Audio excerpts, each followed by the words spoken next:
duitnya itu bisa dijadikan manipulasi di dalam komunikasi di media sosial dan di dunia digital.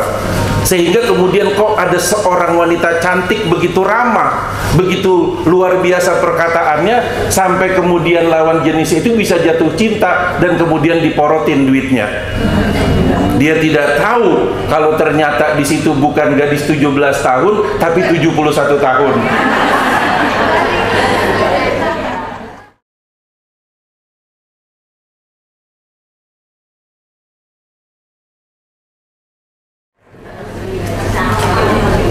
Assalamualaikum warahmatullahi wabarakatuh.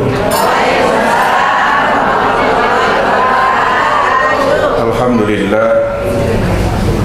Alhamdulillahil qail yarfa'illahu allazina amanu minkum wallazina utul ilma darajat. Wassalatu wassalamu ala sayyidina Muhammadin khairil ibad wa khairil makhluqat wa ala alihi wa sahbihi wa man tabi'ahu wa nasarahu min yaumina hadza ila yaumil ma'ad, amma ba'd.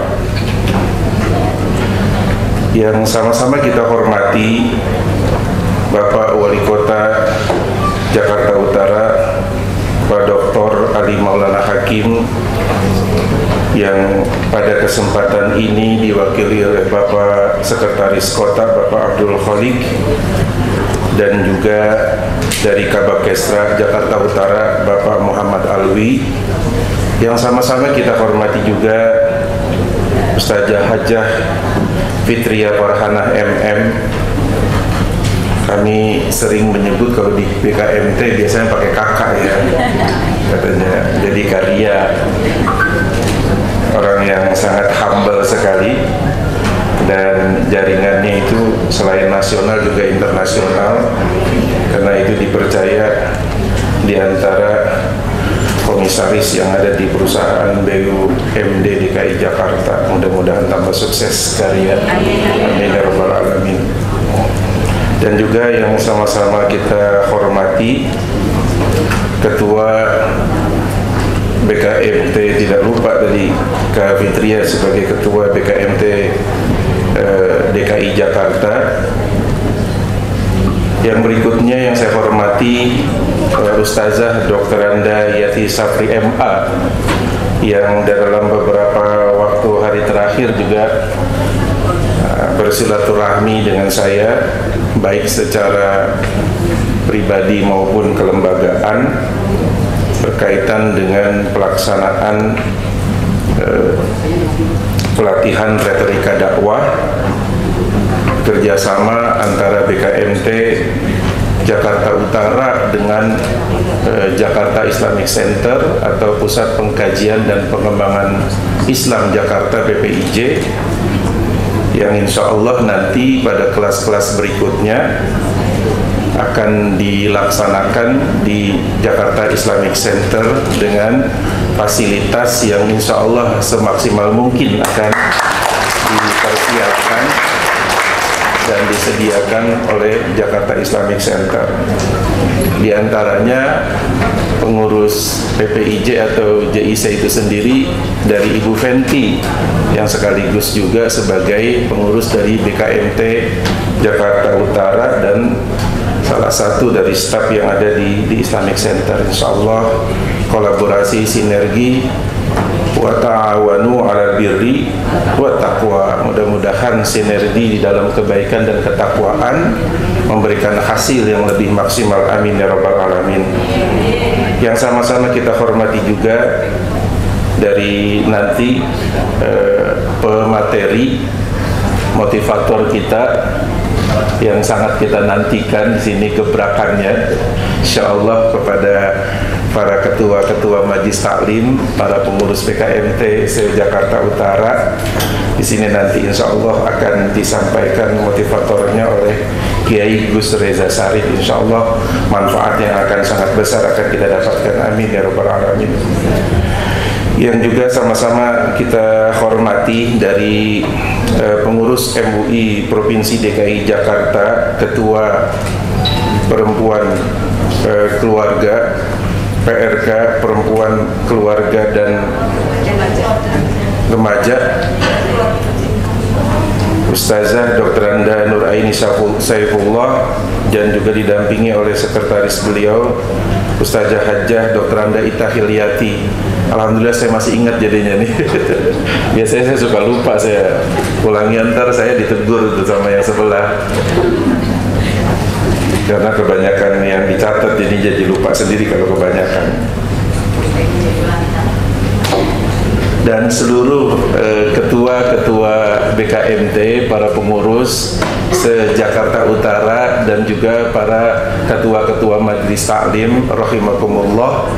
Alhamdulillah, puji syukur kita panjatkan kepada Allah, salawat dan salam kita sampaikan kepada Nabi kita Nabi Muhammad sallallahu alaihi wasallam. Ucapan terima kasih yang tiada terhingga yang saya sampaikan pada kesempatan pagi hari ini atas kepercayaan dari BKMT untuk melakukan kegiatan yang dilaksanakan di Jakarta Islamic Center Jakarta Utara. Mudah-mudahan sangat tujuan dari optimalisasi, tujuan dari pelaksanaan pelatihan retorika dakwah ini memang sangat sesuai dengan apa yang ada di dalam Al-Quran surat An-Nahl 125. Allah berfirman, "Ud'u ila sabili rabbika bil hikmati wal mau'izatil hasanah wajadilhum billati hiya ahsan." Dan dari asarus sahabah yang semakna dengan dakwah dan panggilan dakwah dan ajakan dakwah di situ adalah tentang retorika dakwah itu yang terkait maknanya itu sendiri, agar kita dapat menyampaikan dakwah itu sendiri dengan melihat objek atau masyarakat yang kita dakwahkan di situ. Khatibun nasa ala qadri uqulihim.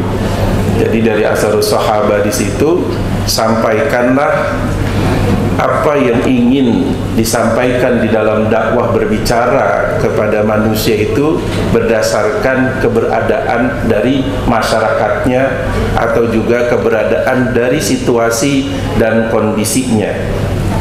Dan karena itulah JIC sangat berbahagia sekali, sangat mendukung sekali, karena memang Jakarta Islamic Center itu adalah pusat pengkajian dan pengembangan peradaban Islam. Di dalamnya JIC mempunyai program-program pelatihan-pelatihan, baik misalnya penyiaran radio, televisi, dan juga tentang dakwah-dakwah yang ada di era digital saat sekarang ini. Karena itulah kolaborasi, mudah-mudahan nanti pelatihan-pelatihan dakwah atau retorika dakwah nanti di dalam praktek-prakteknya bisa kemudian menggunakan fasilitas yang ada di JIC. Bagaimana membiasakan berbicara kepada audien, kepada masyarakat, kepada orang yang didakwahkan, misalnya melalui televisi ataupun juga melalui media radio JIC. Jadi tidak hanya semata-mata masyarakat yang secara offline itu terbatas, tetapi juga secara online atau yang kita sebut dengan hibrid. Jadi kombinasi antara dakwah secara offline, yaitu tatap muka, dan pada saat yang sama di broadcast, disiarkan secara online kepada masyarakat berikutnya. Jadi mempunyai dua fungsi sekaligus. Jadi fungsi jangka pendek dan fungsi jangka panjang. Fungsi dunia itu disebut jangka pendek, fungsi jangka panjang adalah berdimensi akhirat, insya Allah. Amin ya rabbal alamin. Berikutnya yang juga menjadi perhatian kita saat sekarang ini adalah tentang revolusi industri 4.0 yang sekarang di situ diramaikan oleh yang kita kenal dengan artificial intelligence atau AI. Di mana AI di sini itu merupakan kecerdasan buatan yang bisa berbentuk apa saja. program yang ada bahkan di dalam sistem yang berupa teks atau chatbot, di situ jadi robot yang bisa chatting, itu bisa membuat skripsi ataupun tesis. Tinggal disuruh saja pakai voice, bikinkan saya 10 paragraf tentang kehancuran dan juga kerusakan lingkungan yang diakibatkan misalnya oleh industri modern. Akan ditulis 10 paragraf. Apa yang kita mau? Jadi sudah ada banyak yang membuat skripsi itu sendiri murni dari chatbot namanya, yaitu robot chatting. Itu menggunakan artificial intelligence, di belakangnya ada miliaran data yang begitu sangat luar biasa sekali, sehingga kemudian kecerdasan manusia, para dakwah, para dai itu akan ditantang oleh kecerdasan buatan tersebut. Dalam sistem kecerdasan buatan itu berbentuk manusia, saat sekarang MUI misalkan Jakarta Timur telah mencoba menjadi presenter AI, presenter dengan kecerdasan buatan, di mana dia bisa mimik mulutnya itu sendiri menarasikan dan membaca berita itu sendiri seperti para presenter profesional. Kita bisa pinjam bajunya, kita bisa pilih perempuan yang paling cakep, kita bisa pilih laki-laki yang paling ganteng, kemudian dia menjadi presenter untuk berita-berita dan juga kemudian untuk dakwah. Maka ini adalah tantangan di dalam dakwah kita yang harus kita ketahui.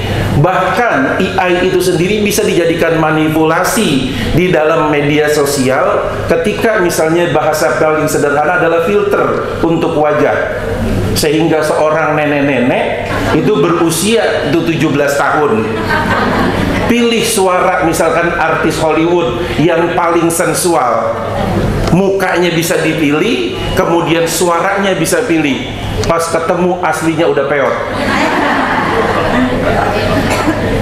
Efek negatifnya itu bisa dijadikan manipulasi di dalam komunikasi di media sosial dan di dunia digital, sehingga kemudian kok ada seorang wanita cantik begitu ramah, begitu luar biasa perkataannya, sampai kemudian lawan jenis itu bisa jatuh cinta dan kemudian diporotin duitnya. Dia tidak tahu kalau ternyata di situ bukan gadis 17 tahun tapi 71 tahun.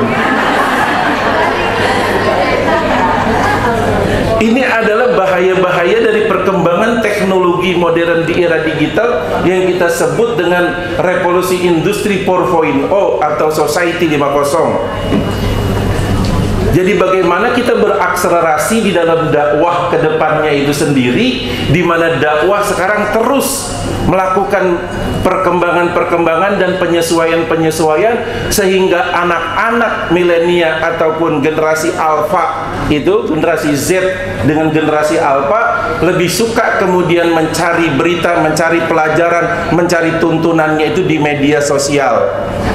Kenapa? Karena mereka tidak pernah lepas sekarang dengan gadget. Mereka cari semua apa saja di sana.